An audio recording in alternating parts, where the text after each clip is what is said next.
Hello Carey kids, it's Graham Beckett from the youth team and here I am in sunny Cornwall. Isn't it lovely here?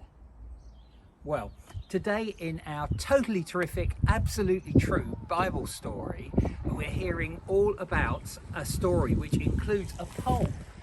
A pole, this is a pole, it's a telegraph pole, and when I worked for BT I used to be involved in putting these in and planning them, so I know all about them. This is a 12-metre pole, 4 metres of it is under the ground and 8 metres of it is above the ground, so that's 1, 2, 3, 4, 5, 6, 7, 8 metres. And in the Bible story that you're going to hear about today, there is a different kind of pole, but to give you an idea of its length, in the Bible it's called 50 cubits. Now that's the equivalent to 23 metres, which is roughly the same as 3 of these poles.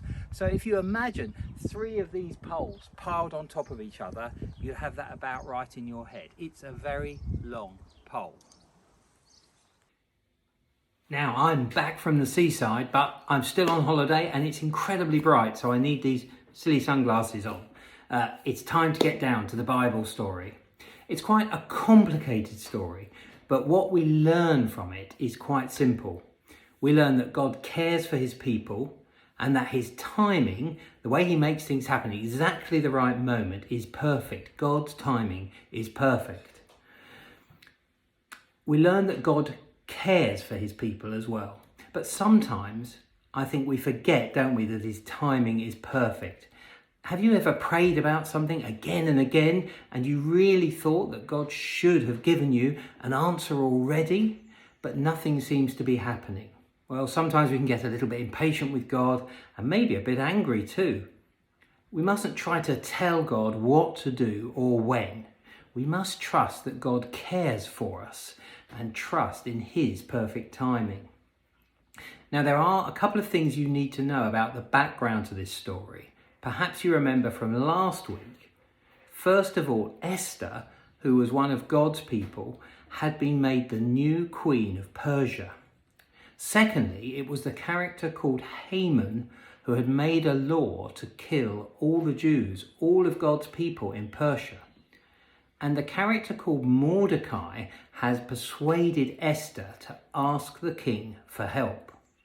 Now, as I tell the story, listen very carefully to see when you think God was timing things in his perfect way. So now let's begin this totally true Bible story from the book of Esther, chapters 5 to 7. Are you sitting comfortably? The Queen of Persia, Esther, walks into the palace and King Xerxes notices her just at that moment. He instantly likes her. So he asks her what it is she wants and says that she can have up to half the kingdom. Isn't that amazing? But Esther says she just wants to invite the king and Haman to a banquet. The king and Haman are very pleased. Haman feels very proud to be asked to go with the king.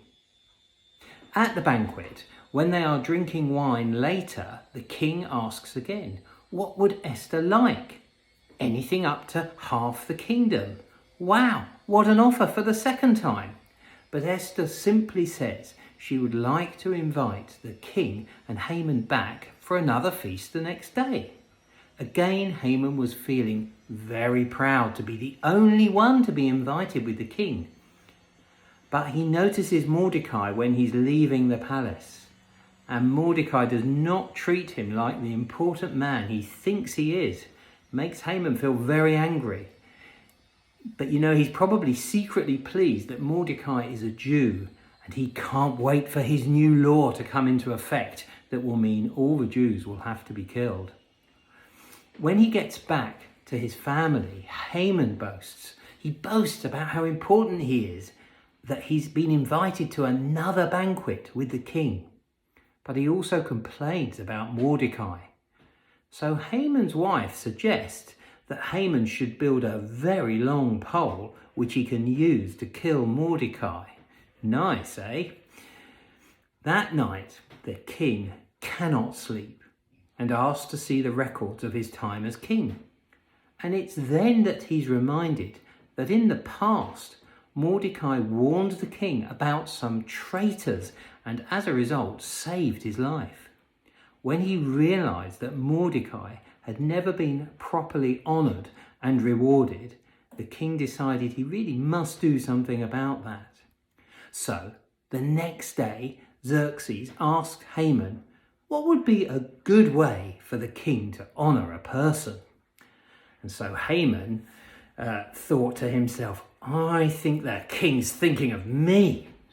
So he said that the king should put a royal robe on this person and they should be put on a royal horse with a royal crest on its head. Then the person should shout out, this is what is done for the man the king delights to honour. So the king said to Haman, good idea, Haman. Go at once and do all this for Mordecai the Jew. You'll find him at the king's gate. So Haman had no choice but to do what the king asked him to do. And all this for Mordecai, this Jew he hated and wanted to kill. He must have been so angry.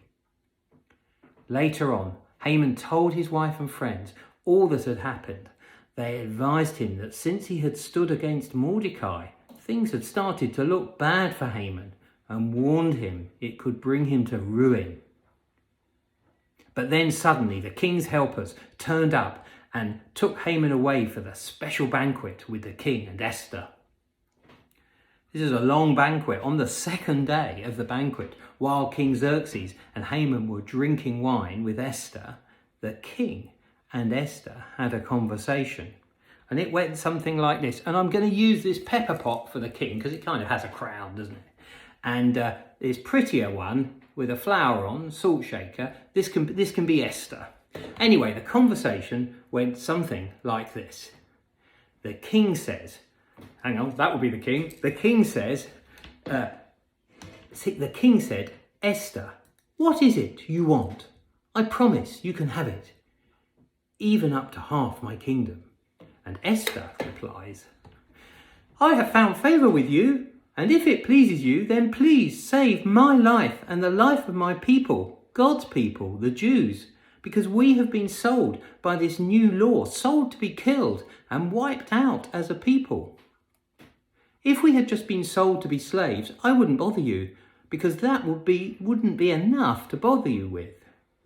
The king then asks, who is this person who has dared to do such a terrible thing?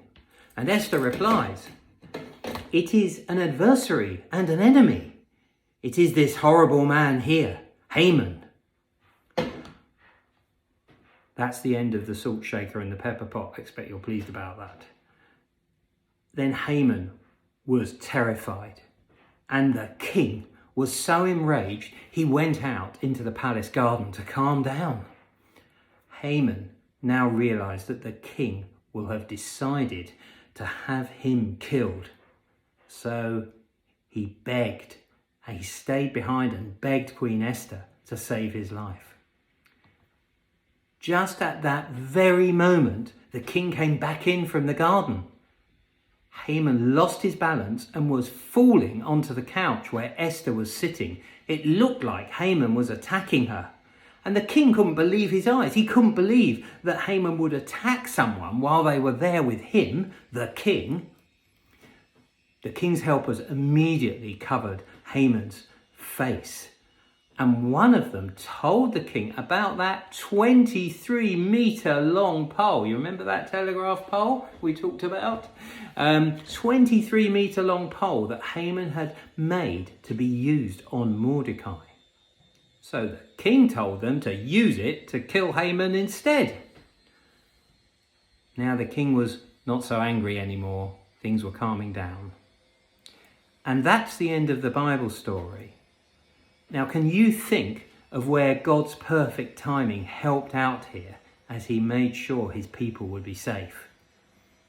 Haman wanted to kill God's people, but God made sure there was just enough time for Esther to ask the king for help.